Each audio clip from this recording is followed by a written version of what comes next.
¿Qué tal? ¿Cómo están?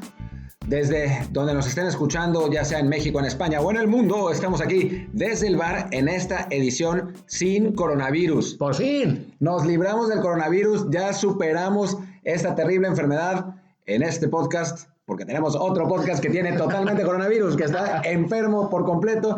Entonces decidimos que desde el bar de ahora en adelante va a ser sin coronavirus.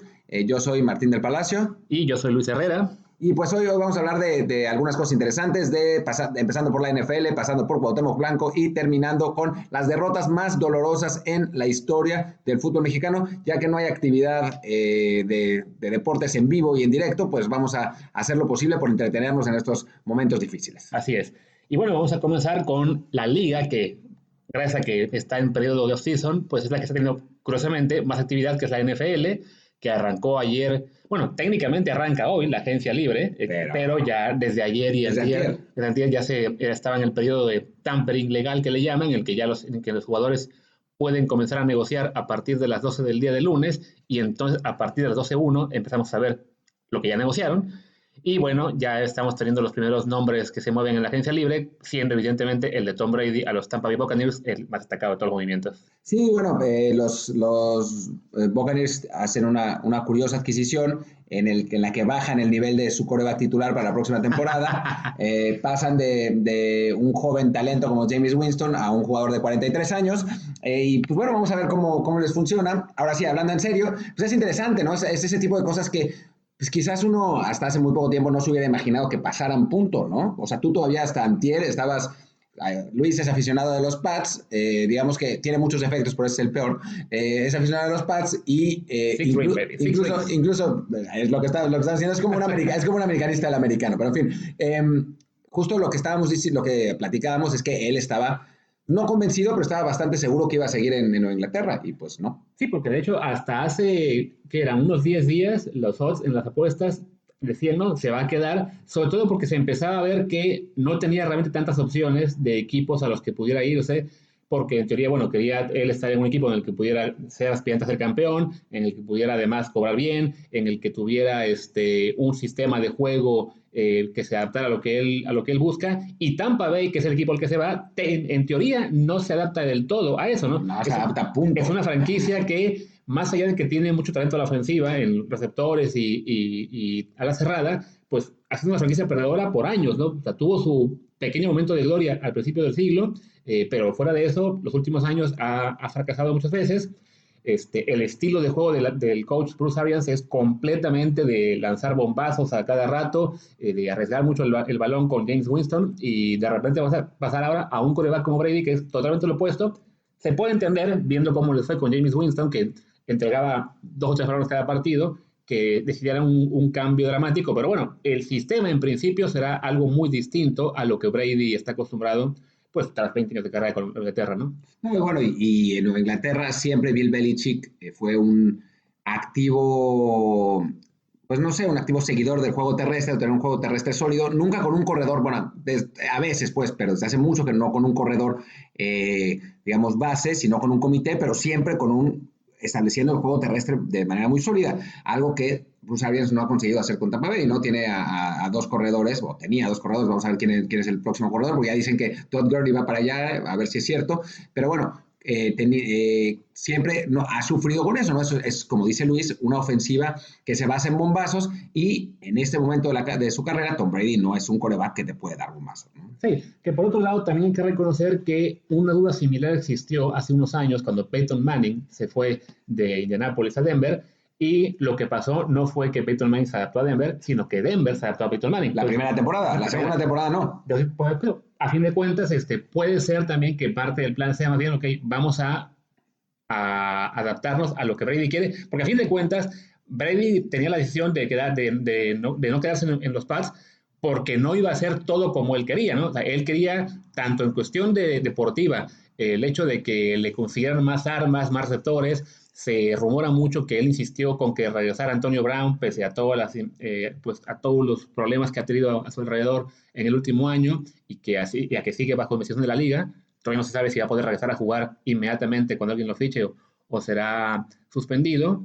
Y bueno, entonces, En caso de los Pats, pues no le podían garantizar todo ese control, digamos, de lo deportivo. No se diga también del hecho de que Brady quería que le garantizaran más años de contrato y no solamente estar año por año viendo si podía quedarse o no.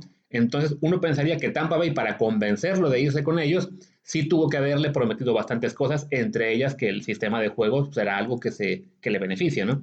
Sí, vamos a ver qué pasa. Es interesante. Hablemos un poco de los otros movimientos antes de pasar al siguiente tema que está relacionado con Tom Brady, con toda esta circunstancia, pero también pasaron más cosas interesantes en la NFL. Para nuestros aficionados Cowboys, pues se quedaron Dak Prescott y Amari Cooper, finalmente. Se fue Byron Jones.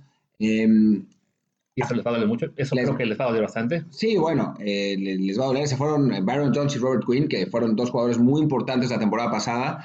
Es verdad, se queda Dak Prescott. Yo ya he expresado mis reservas al respecto porque le van a pagar el tag de franquicia, que es una lana importante, y después van a ver si lo van a poder renovar el próximo año, ¿no? Que sube el cap, es verdad, sí, pero no va a estar fácil, ¿no? Y a Amari Cooper lo hicieron el receptor mejor pagado de toda la liga cuando no es el mejor receptor de toda la liga, ¿no? Sí, aunque bueno, en el caso de Amari Cooper se puede entender porque siempre que un jugador de ese nivel, o sea, que sin ser el mejor, sí es quizá un top 5, top 10, tiene que renovar, es lo normal que acaben siendo los mejores pagados y el siguiente que renueve lo va a rebasar, ¿no?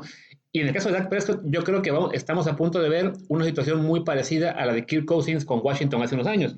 Un jugador que quería ganar una cantidad que su equipo, su franquicia, no quería pagar, lo hicieron jugar franquicia 2 años, amenazaron con hacerle un tercero y se acabó yendo a Minnesota, pues con Dallas. Parece que Prescott está dispuesto a correr ese riesgo, ¿no? Porque a fin de cuentas, Prescott es un jugador que fue una cuarta ronda del draft, entonces en su carrera que lleva de 4 años, habrá ganado, si acaso, ¿qué serán? 5 o 6 millones de dólares, y ahora con el franchise tag va a ganar 33, que nos parece muchísimo, pero un contrato de quarterback franquicia le habría garantizado más de 100. ¿Qué es lo que pasa al aceptar el jugar con juego franquicia? De que si este año se lesiona, pues el año que viene le va a tocar jugar por mucho menos, ¿no? Entonces, es el riesgo que asume el quarterback. Jugar por mucho menos no sé, en Las Vegas, ¿no? Claro, o sea, siempre puede haber opciones, pero como quarterback, y bueno, en general, para un jugador de NFL, siendo un deporte de tanto riesgo en el que puede haber lesiones catastróficas en todos los partidos, siempre para los equipos, esa es la ventaja cuando aplican la etiqueta de franquicia, que saben que al jugador que se le están aplicando le conviene mucho más financieramente hablando, en términos de seguridad económica, firmar por 5 años y 120 millones o lo que sea, que estar año tras año recibiendo etiqueta. Por supuesto, si le sale la jugada a Prescott como le salió a Cousins, a la larga va a ganar mucho más, pero en este momento asume el riesgo ese financiero, ¿no? De que en cualquier momento una lesión le puede frustrar los planes a largo plazo, ¿no? Y bueno, de los otros equipos importantes, los Jets, por ejemplo, hablando en serio, lamentablemente, los otros equipos que tienen cierto prestigio y mucha popularidad en México, quizás el que hizo movimientos más interesantes son los 49ers, que dejaron ir a DeForest Buckner, pues es que, bueno, la línea de los 49ers es espectacular, es seguramente la mejor de la liga, pero tiene muchos jugadores jóvenes que en el momento de firmar un nuevo contrato hubieran completamente pues arruinado su cap salarial, su tope salarial, incluso con el aumento. Entonces, lo que decidieron fue prolongar a Arik Armstead, que es una apuesta arriesgada porque es un gran jugador, pero que se la pasó lesionado mucho tiempo y que hasta su último año en el contrato de novato fue en el que realmente explotó, y dejar ir a DeForest Buckner pensando que pueden recuperar talento en el draft porque el paquete, la compensación del trade fue el pick número 13 de Indianapolis del draft. Entonces, en ese rango, ya sea que puedan obtener a otro defensivo del que pueda igualar el nivel de Buckner, o en su defecto, un receptor quizá para fortalecer la ofensiva, que habiendo sido muy, muy inventivo el coach el año pasado y generando bastante juego por tierra, todavía le faltaba potencial en términos receptores. Entonces, ahora con el pick número 13 y el 31, pues ahí tiene dos muy buenas armas para seguir reforzándose. Y sí, a fin de cuentas, también es una cuestión de manejo del salary cap, que no puedes renovar a todas sus estrellas, porque cuando lo haces, y eso le suele pasar a los Vaqueros de Dallas, a los Cowboys, perdón, sí, tenemos que ser políticamente correctos con la liga y decir los nombres en inglés. Los Cowboys lo que ocurre es de que cuando renuevas a tus estrellas, te quedas sin cap para tener jugadores de segundo nivel, de más clase media, y si se te lesiona una estrella, se fue todo a volar, ¿no? Se fregó, ¿no? Y bueno, y los Niners también renovaron, pues, lo digo en términos futbolísticos, a Jimmy Ward, el safety, que es una enorme decisión, no es tan publicitada como las otras, pero es muy importante. O sea, hay que, para quienes estén entrando apenas al fútbol americano, sean aficionados más ocasionales, muchas veces nos dejamos ir con los grandes nombres, pero los equipos que realmente son exitosos tienen en general un muy buen núcleo de jugadores en posiciones que no son tan sexys, ¿no? O sea, no todos son los receptores, corredores y quarterbacks. Entonces, ese tipo pues renovaciones como la de Jimmy Ward o la de Arik Armstead es muy importante porque son jugadores de muy buen nivel en posiciones que no son tan publicitadas y que permiten mantener una continuidad, que es algo que en la NFL no es muy común. O sea, yo puedo decir de los Jets, que es mi equipo y que es un desastre en general, del roster de 2016 al de ahora quedan como 3 jugadores. Entonces, y no es tampoco común en la NFL, ¿no? En los Jets más, porque no somos buenos, pero en general hay mucha rotación y poder mantener ese núcleo, que es lo que están haciendo los Niners, es importante. En cuanto a Pittsburgh, lo tienes ahí para hablar de los otros equipos mexicanos, digo, que tienen muchos fans en México. Pues si quieres, lee tú. Bueno, en el caso de Pittsburgh, simplemente le pusieron la etiqueta de jugador franquicia a Bud Dupree, este jugador, pass rusher que pues ha sido muy importante para ellos y al que quisieran renovar, pero no han llegado a un acuerdo. Y también firmaron al hermano de TJ Watt y de JJ Watt también, pero bueno, TJ ya estaba en su equipo, a Derek Watt, fullback, no es un jugador tan popular como sus hermanos, que son pass rushers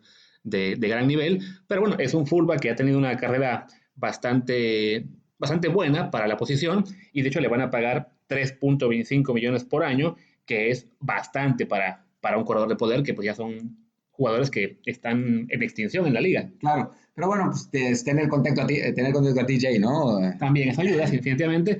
Y bueno, y hablando de otros equipos, quizá no tan populares, sí, de equipos mexicanos, bueno, de fans mexicanos, justo mencionaba Martín el hecho de lo que es de repente fichar solamente grandes nombres, pero que no aportan mucho, y eso nos lleva a los Raiders, a los Las Vegas Raiders ahora, será muy raro decir eso en lugar de Oakland, que ficharon a Jason Witten, a la cerrada que ya tiene 58 años y un retiro a cuestas. Ya, pero es que necesitan vender jerseys y boletos en Las Vegas, ¿no? Sí. Ya que, o sea, se hablaba mucho de que podían ir por Tom Brady precisamente por eso, ¿no? Porque pues, con Tom Brady ahí, o sea, estamos absolutamente convencidos de que el estadio de Tampa Bay se va a llenar cada semana, sí. que es algo en lo que tenían problemas los Bucs, ¿no? Y se van a vender un montón de jerseys. Con los Raiders, que no tienen tanto problema con boletos porque sí hay mucha expectación en Las Vegas, pues sí, a nivel jersey, a nivel estrellas, a nivel nombres, pues han dejado ir a casi todos, ¿no? O sea, tenían a Khalil Mack, adiós, tenían a Mari Cooper, adiós, Derek Carr no funcionó como se esperaba que funcionara,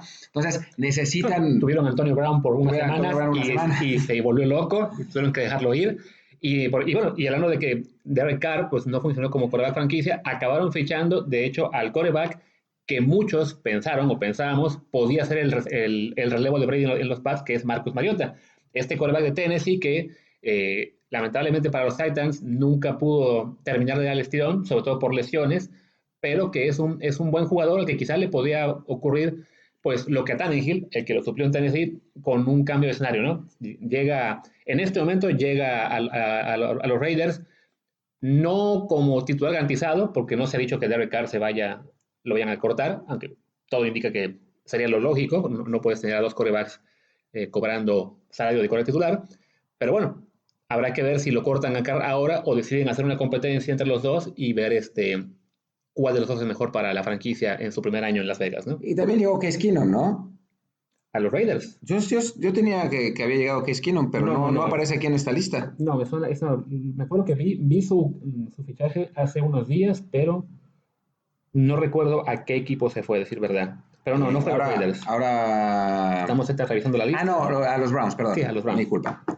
Otro equipo donde los sueños terminan. Sí, bueno, va a ser el suplente de Baker Mayfield. Y bueno, hablando de los Browns, para quienes aún sean fans de ese equipo, ojo que hicieron un muy buen movimiento, que fue el de fichar a Jack Conklin, tackle derecho de los Titans precisamente, que era una pieza muy importante en esa ofensiva terrestre que tenían los Titans, y que era algo que le falló mucho a los Browns el año pasado. Se confiaron en todos los fans y expertos en que tienen a Baker Mayfield, ficharon a Odell Beckham, tenían a Jarvis Landry, qué buena ofensiva van a tener, pero la línea ofensiva era un desastre. Entonces, fichar a este tackle derecho es sin duda una muy buena, un buen movimiento para reforzar esa área y quizá ahora sí dar ese salto que sus fans llevan esperando ya 2 décadas o más, desde que era la franquicia original, y es ese tipo de movimientos que decía Martín, que sin ser nombres muy conocidos, son realmente piezas clave para que un equipo crezca. Oh, y Austin Hooper, ¿no? Uno de los mejores alas cerradas de la liga, que va a ser pareja con David Njoku y quizás sean la mejor pareja en teoría, digamos en principio, de alas cerradas de la liga. No todo el mundo sueña con repetir a Gronkowski y Aaron Hernández, eso que hizo Bill Belichick durante un par de años en Nueva Inglaterra. Hasta ahora, esencialmente, a nadie le ha salido, pero bueno, pues ahí está la posibilidad, ¿no?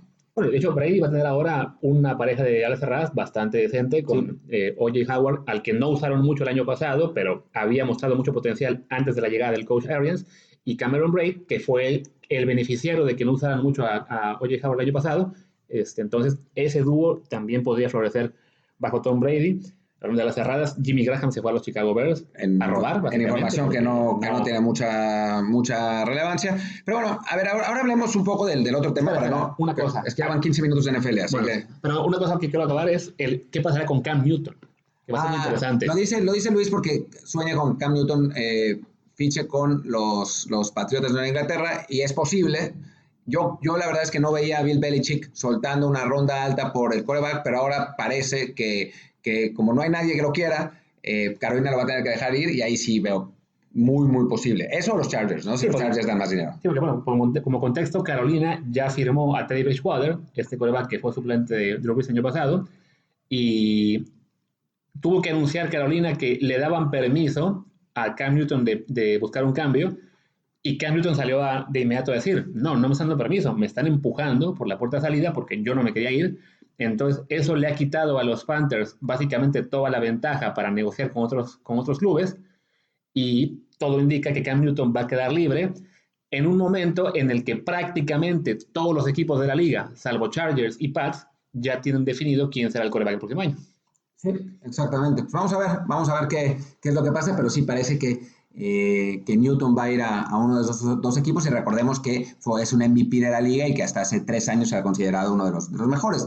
Ha bajado su rendimiento en buena parte por lesiones, pero pues vamos a ver en qué sigue la cosa. Y ahora, pues dejemos un poco el fútbol americano, aunque tangencialmente lo sigamos mencionando, porque nuestro siguiente tema tiene que ver con esos jugadores que alargan sus carreras quizá de más, ¿no? Que no entienden el momento en el que retirarse y siguen jugando, arrastrando un poco el prestigio, ¿no? La idea es pensar si Tom Brady lo está haciendo con Tampa Bay y quiénes otros lo podían haber hecho, ¿no? Elegimos a algunos personajes interesantes como Cuauhtémoc Blanco, que jugó en un montón de equipos de primera A antes de realmente retirarse, y el Puebla, que es también de primera A, no es cierto. A Julio César Chávez, por ejemplo, al que pues, le pusieron unos buenos guamazos cuando decidió mantener su carrera activa. Suele pasarle a varios boxeadores. Está el caso de Kobe Bryant, que mencionaba Luis, que pues quizás ahora no es muy políticamente correcto decirlo, pero quizás prolongó un par de años más su carrera en Los Ángeles, cuando sí tenía nivel, pero dañaba a su equipo por una cuestión de tope salarial, de gasto. Y que además, y que eso sumado a lesiones que él tuvo, pues arrastraron a los Lakers un par de años, y que además, sí, al estar ahí, él retrasó bastante lo que sería, digamos, la reconstrucción de la franquicia, ¿no? Que es justo la razón por la cual Brady se acaba yendo de los Pats, porque en este equipo, pues Bill Belichick decide, no te puedo garantizar años de contrato porque prefiero estar seguro de que puedo mantener esta operación viable mucho más allá de que tú te vayas. Y como ha sido la forma de trabajar de los Pats todo bajo la era Belichick, es aquí un jugador se queda hasta que su contrato deja de ser rentable para la organización, y por eso se va a Brady. Y en otros deportes, suele ocurrir eso, que hay jugadores que se aferran a seguir y les toca tener que irse a un equipo distinto porque ya no dan el nivel para seguir en su equipo original, en el equipo que tuvo toda su carrera, o como los boxeadores que se aferran a seguir boxeando y dejan una imagen pues mucho más pobre de la que pudieron haber dejado si se hubieran retirado cuando todavía estaban en su clímax o cerca de él, ¿no?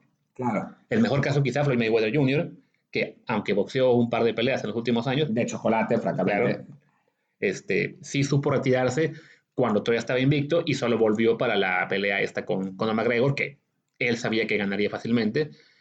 Ganaría un montón de dinero. Pero bueno, por ejemplo, con Cuauhtémoc Blanco, a mí sí me parece que se fue demasiado pronto. O sea, todavía su último, digamos, el último grito que dio fue en 2010, porque jugó todavía el Mundial y era jugador del Irapuato.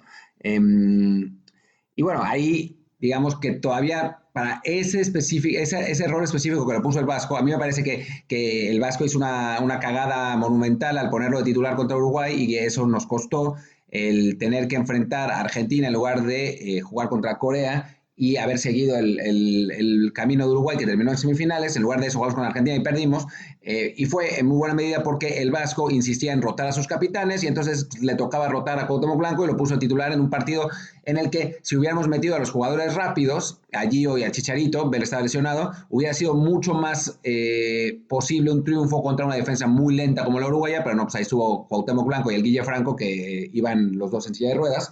Y entonces, digamos que a partir de ahí, lo que hizo Cuauhtémoc fue, pues para mí, a pesar de que estuvo bien en Dorados un rato y eso, para mí, indigno de un jugador con la etiqueta de ser uno de los tres mejores en la historia del fútbol mexicano, que yo considero que es Hugo Sánchez, Rafa Márquez y Cuauhtémoc. Sí, porque hablamos de un jugador que, o sea, Cuauhtémoc Blanco, su última temporada completa con el América a nivel, digamos, competitivo fuerte, fue la 2006-2007. Después de eso se fue a la MLS, estuvo ahí 3 años, no, 4, Newton, no, sí, 3, que está duplicado un año. Eh, Tuvo un préstamo corto con Santos Laguna en 2009 y después se pasó 6 años jugando en el ascenso, con Veracruz, con Irapuato, Dorados, Lobos Buap, y todo en parte porque estaba aferrado a que quería retirarse en el América. Y como el América no lo dejaba volver, pues seguía jugando en estos equipos del ascenso, con los cuales, pues sí, tuvo evidentemente, les ayudó a su economía definitivamente para vender boletos, ayudó a que esa liga tuviera más interés del público. Finalmente logró volver a la primera división con el Puebla, que incluso jugó una final de Copa, y por fin en 2016, el América, o 2015, no recuerdo bien el año, el América le permite volver, jugar unos minutos un partido y retirarse. Pero ya para entonces, hablamos de que tenía ya 42, 43 años, y pues sí fue una despedida algo indigna de un jugador que si se hubiera podido ir 6, 7 años antes, habría dejado una mejor imagen y no habría estado así arrastrando el prestigio por el ascenso innecesariamente, ¿no? Sí, bueno, y digo, para que no crean que odiamos a Cuauhtémoc Blanco, porque ya sé cómo viene la mano, como dije, para mí está en el top 3 de jugadores mexicanos. Eh, Hablábamos hace unos cuantos episodios de que a nivel talento que creíamos que Carlos Vela estaba por encima, pero sabemos que Carlos Vela no tuvo la carrera tan prestigiosa que tuvo Cuauhtémoc y ya cuando englobamos en un ranking de mejores jugadores del fútbol mexicano, que ya es otra cosa que los más talentosos, o sea, para mí el jugador más talentoso que he visto, está primero Messi, ya sea fuera de ahí, Ya. pero el segundo es Ronaldinho, Sí, puede con ser. enorme diferencia, Claro. pero Cristiano Ronaldo es mejor jugador que él, Sí, su carrera ¿no? ya está en un nivel distinto, ¿no? Entonces, sí, en ese sentido, toca hacer esa concesión de que no elegimos a Cuauhtémoc para pegarle, sino porque es un ejemplo de esto, ¿no? De jugadores que lamentablemente estiran su carrera además, y que no solo pasa en México, o sea, pasa en todo el mundo y pasa a todos los niveles, y lamentablemente esto hace que el final no siempre sea grato. Un caso reciente que también fue un poco triste fue el de Francesco Totti con la Roma, que jugó por 20 años con el equipo de primera división de Serie A, que pues sí, que estiró su carrera, la estiró, hasta que el equipo le dijo basta y eso no acabó bien, ¿no?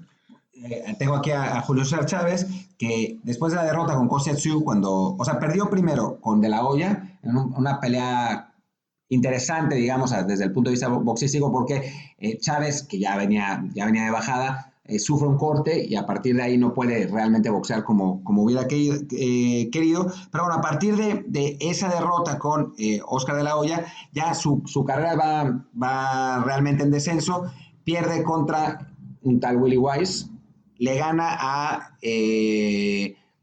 boxeadores de mediano, de bajísimo nivel, a un veteranísimo Frankie Randall, pierde con Kostiatseu, que era una pelea que fue hasta peligrosa para Chávez, porque Tsu era uno de los mejores boxeadores de su tiempo, y después termina retirado perdiendo contra un tal Grover Wiley, ¿no? Sí, un final muy, muy indigno para una carrera tan gruesa como fue la de Chávez. Y Mohamed Ali, literalmente, porque en el boxeo no es lo mismo que el fútbol americano, que el fútbol, Mohamed Ali perdió varias peleas al final de su carrera y mucha gente, conocedores y médicos, dicen que una de las grandes razones por las que contrajo Parkinson fue por las feroces madrizas que le pusieron en esas peleas, ¿no?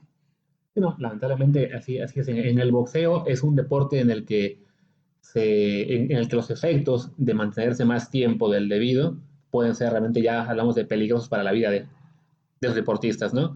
Y bueno, y en casos como ellos no son exclusivos del fútbol y el boxeo, o el fútbol americano, que es el caso de Tom Brady, que no ha querido parar, sino quiere seguir jugando porque cree que es aún él suficientemente bueno para llegar al Super Bowl, sino que lo vemos en todos los deportes, ¿no? Mencionamos ya a Kobe Bryant en el caso del básquetbol, no fue el único que lo estiró. El propio Michael Jordan regresó del retiro 2 veces, acabó jugando con 40 años en los Washington Wizards, y ese sí fue un capítulo bastante triste para el final de su carrera. En parte por eso mucha gente prefiere ni siquiera recordarlo, ¿no? Él jugó en los Bulls, se retiró ahí y no pasó nada más después, ¿no?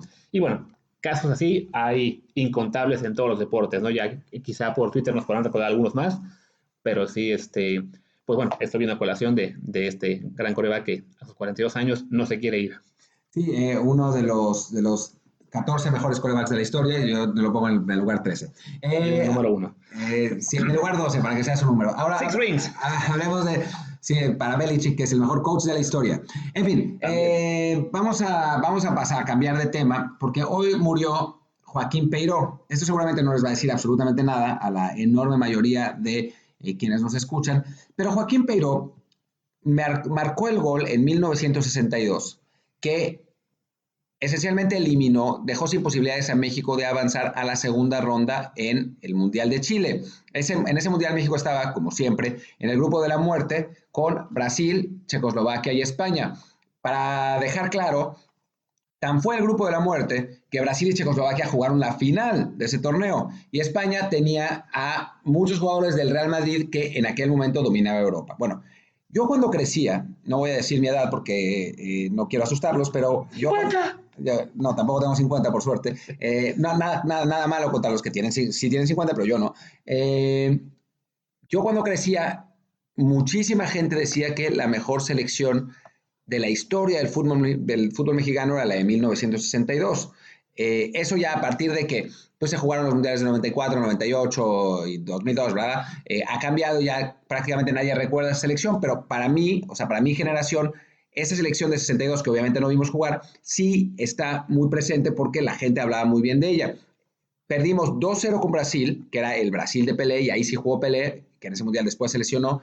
Después se perdió 1-0 con España, con ese gol de Peiró en el último minuto, cuando el partido se iba a acabar 0-0, es un córner a favor de México. Nacho Treyes pide que lo cobren en corto, pero no lo escuchan, lo cobran al área, recupera España, contragolpe loco y gol. Y perdemos 1-0 en el último minuto. Si pueden verlo en YouTube, la narración de Fernando Marcos dice: ¿por qué siempre nos tiene que pasar a nosotros? Y es totalmente vigente, ¿no? 60 años después, todavía.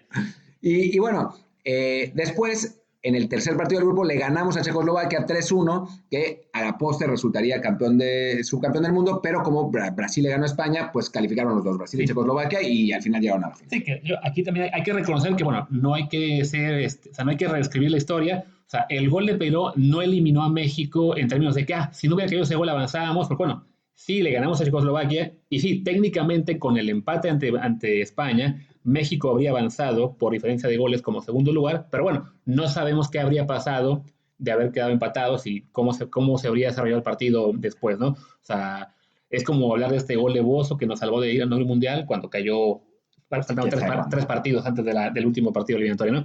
Ahora, la pregunta es, y si quieres Luis, tú arranca con eso, esa derrota fue muy dolorosa para una generación, se le llamaba en aquel entonces la derrota más triste en la historia del fútbol mexicano.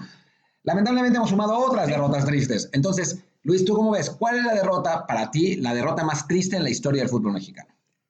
Fíjate, siendo objetivos, probablemente esa por las circunstancias de lo que pasó después, de que se perdió un grupo en el que estaban el campeón y el subcampeón, y pues viendo cómo quedó, a lo mejor México y España eran los siguientes dos mejores de ese mundial. Pero bueno, ya en términos más modernos, yo creo que hay dos posibilidades. Una es la que todo el mundo se va a imaginar, que es la de Estados Unidos en 2002, porque fue Estados Unidos, porque era llegar al quinto partido, porque estábamos muy confiados en que se iba a ganar ese partido, porque básicamente destrozó los sueños que teníamos de avanzar al quinto y además terminó generando ese fantasma que a la fecha llega, que ya son 7 partidos, 7 mundiales, si no me equivoco, sin avanzar de octavos. Así es. Entonces sí, esa es la respuesta obvia. Y ya pensándolo un poco más en frío, me duele más la de Uruguay en el 2010, que además estuve en el estadio ese día. A la de Uruguay, a mí no, curiosamente no es ninguna de las dos. La de Estados Unidos, voy a hacer una confesión en este podcast para los que me escuchan. Ese partido no lo vi. Lo que pasó fue lo siguiente. Yo estaba muy nervioso antes de ese partido. Y entonces había cambiado mi horario por completo para dormirme en la tarde y despertarme en la madrugada para ver todos los partidos. De hecho, lo logré con bastante disciplina, pero no me podía dormir. Y entonces me tomé una pastilla para dormir y puse el despertador. Me dormí, me desperté, vi el reloj y dije, puta, me perdí el partido. Y un segundo después me cayó el 20 de que no oía fuegos artificiales y pensé, perdimos.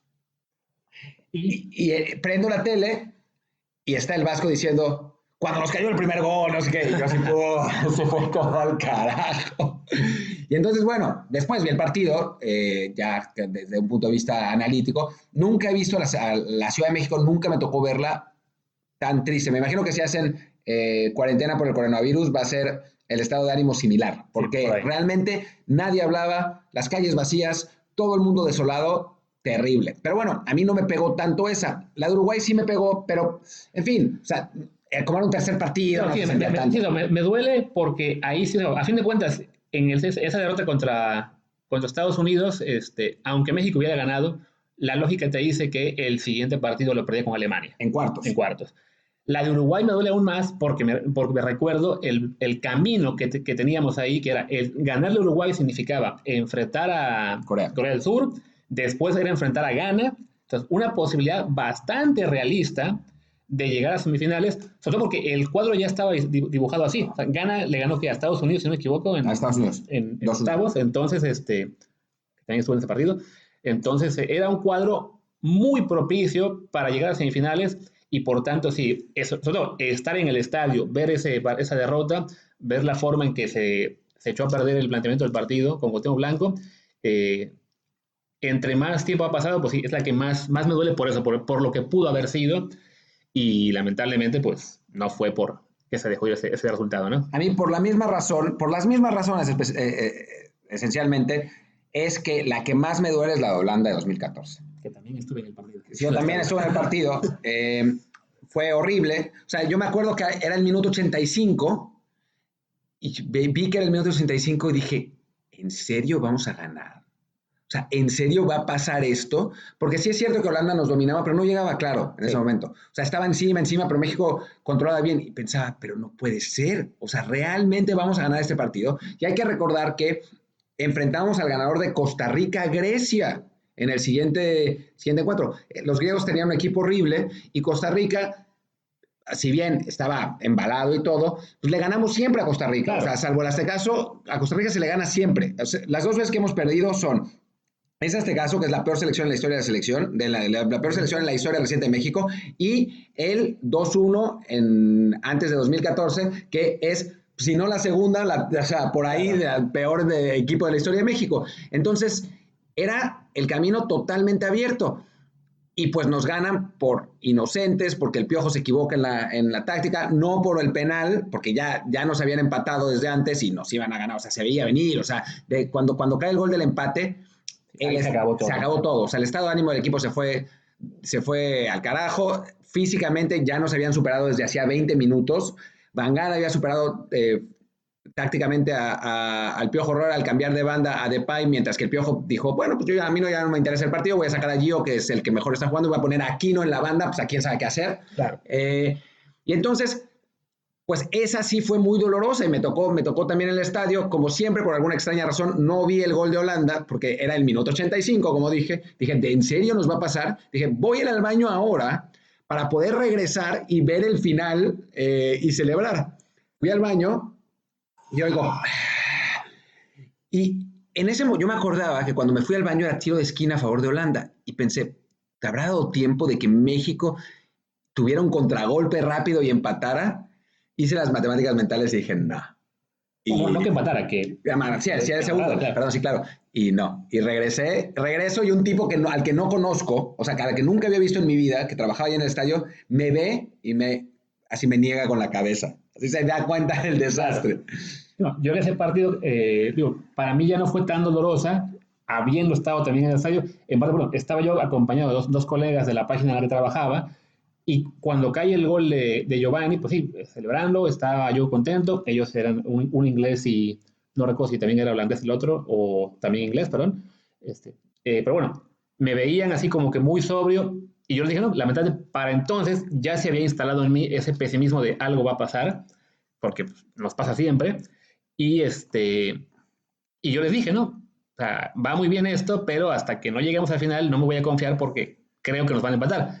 Como dice Martín, va avanzando el partido y se ve que Holanda está dominando, que saca el Piojo a Gio, que la superioridad táctica es tremenda, que llega ese break por rehidratación, que nos Dios. Termina así, que nos fastidia el poco ritmo que nos quedaba. Y entonces, francamente, cuando cayó el gol no me sorprendió, fue simplemente pues sí, un estado de resignación al que ya me había yo preparado, y por eso es que no me duele tanto, aunque sí, como dice Martín, es cierto que también en ese mundial el camino a semis parecía... Era hasta más fácil. Claro, porque ya era solamente un partido el que faltaba, ¿no? Era contra Costa Rica, o sea, ese equipo de Ghana era un buen equipo, o sea, realmente un buen equipo. Mientras que Costa Rica, o sea... El Costa Rica se le puede ganar, ¿no? Siempre se le gana, salvo catástrofes. Entonces, hay que reconocer que increíblemente, o sea, estamos dejando ir en los últimos años varias veces el camino a semifinales que lamentablemente aprovechan otros. ¿Y sabes lo que tuiteé en ese partido? ¿Qué dijiste? ¿Por qué siempre nos tiene que pasar nosotros? Eso tuiteé. Y bueno, y el camino a semifinales que dejamos ir, alguien me decía en Twitter, porque cuando puse lo de Peiro, que el que más le había dolido fue la derrota ante Suecia en Rusia. Y ahí también dejamos ir, pues si no el camino a semifinales, sí el camino a cuartos, porque pues no era lo mismo enfrentar a Suiza, claro, que es un equipo bastante limitado, con buenos jugadores, pero limitado, al que se le podía ganar, que enfrentar a Brasil, al que ese partido ni me dolió porque yo ya sabía. Sí, no. O sea, yo fui al estadio sabiendo yo que... Yo también estuve en el estadio. Estamos yendo a todas las derrotas difíciles. Quizá deberíamos dejar ir al estadio cuando juega México. Ya, bueno, a mí me ha tocado seguir al Tri los últimos años cuando estoy con FIFA, así que me han tocado las derrotas y las victorias. No me tocó Alemania también, así que no, tan mal no me siento. Sí, no, pero sí, o sea, es esa... Porque más, como dices, no era tan fácil llegar a semis, pero era vencer a Suiza en octavos, que no era descabellado. Claro, también pensábamos que no les iba a vencer a Suecia y nos metieron 3-0. Y luego contra Inglaterra, que era un equipo que quizá nos habría impactado más por el nombre, porque era Inglaterra, pero no traía tanto. Era un buen equipo, pero cuando llegaron las semifinales, era claramente el peor equipo de esos cuatro. No sé. No, Inglaterra, para mí sí Inglaterra nos ganaba fácil. No sé si facilísimo, pero primero Inglaterra nos gana siempre. O sea, es un equipo que nos cuesta mucho trabajo por estilo. Lo mismo que Suecia, ¿no? Claro. O sea, con Suecia yo debo reconocer que estaba mucho más confiado de lo que pensaba que iba a ser antes del Mundial. Ya una vez en el Mundial, cuando cae el gol de Alemania, ahí se me rompen todas como que ahí tenía una sensación de desastre horrible, ¿no? Sí, definitivamente. Que se cumplió además terriblemente. Ya no estaba tan seguro, pero Inglaterra es un equipo que nos gana siempre y que, bueno, tiene mejores jugadores que México. O sea, vamos a ser totalmente sinceros, ¿no? O sea, sí, sin duda, pero vaya, o sea, a mi parecer no era totalmente descabellado la posibilidad de ganar, sobre todo porque se iba a estar por fin una sensación de, ok, no somos el favorito, no hay nada que perder, y en este tipo de casos cuando México juega mejor, como fue el partido de Alemania precisamente, que siempre nos gana, siempre se nos complica, y esa mentalidad que había en ese plantel, esa buena preparación, ayudó a sacar el partido. Entonces, sí, pero era complicado, sí, evidentemente, pero en esos partidos de knockout, además, aunque no tengamos nada que perder, siempre perdemos heroicamente. Claro, ¿no? Perdemos sí. Contra Holanda, perdimos con Alemania 2-1, que ese también dolió, el de Alemania, porque también no fue como contra Holanda que nos metieron el gol en el 87, pero hasta el 75 los teníamos. Sí, no, y además se tuvo el 2-0. El 2-0, sí, no, qué coraje. Pero bueno. Ya me puse en mal humor por el de Alemania también, maldita sí, sea. Sí. ¿Por qué tenía que...? Hasta cuando estamos de buenas, acabamos de malas. ¿Por qué siempre nos tiene que pasar a nosotros? Pero bueno, yo creo que estoy viendo que ya estamos en unos 40 minutos. Qué bueno ha sido por fin hablar solo de deportes. Solo de deportes. Y como ven, este podcast se fue larguísimo en parte por eso. Ya de hecho mejor vamos a cortar aquí para no estirarnos hasta las 3 horas, que bien podríamos. Pero bueno, esa es la idea con este podcast ahora, que hablemos solo de deportes aquí. Y como comentó Martín, ya tenemos un podcast distinto para hablar del coronavirus. Lo podrán ver en nuestras redes sociales y seguirlo si también quieren. Pero bueno, en este podcast es deportes y más deportes. Ya sé que la NFL nos siga dando noticias. Habrá cosas de que hablar de fútbol o recordar historias de buenos y malos momentos en el deporte mexicano e internacional. Esperamos que en Twitter nos puedan enviar ustedes también ideas de qué quieren escuchar, qué quieren que les contemos. Mi Twitter es LuisRHA. El mío es Martín Delp, D-E-L-P. Y bueno. Gracias por seguirnos, los esperamos el viernes y esto ha sido todo en esta edición de Desde el Bar. Y bueno, escúchenos en Diario de Cuarentena, que es nuestro podcast del coronavirus. Tratamos de no hacerlo tan deprimente. Lo intentaremos. Chao. Chao.